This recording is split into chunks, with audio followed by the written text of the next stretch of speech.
Je m'appelle Mathilde Beaujean, je suis muséographe et je travaille donc au Musée de l'Homme, un des 12 sites du Muséum national d'histoire naturelle.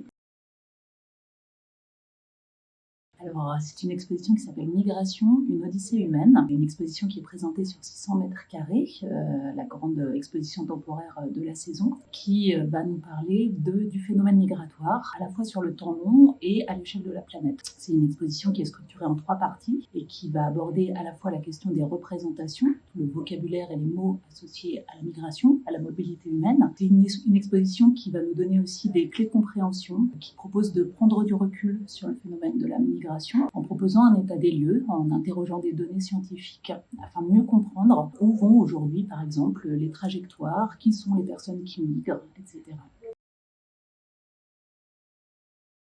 Alors, il y a différents langages dans cette exposition. On aura à la fois des films, des dispositifs multimédia, des objets patrimoniaux, muséographiques. On présente également une quinzaine d'œuvres d'art contemporain, donc de différents artistes qui ont pour la plupart expérimenté la migration et qui nous apportent un regard sensible sur ce phénomène. On a aussi des données scientifiques, des photos, des textes, etc., afin de comprendre à travers différents regards, différentes disciplines scientifiques, les contours de ce phénomène.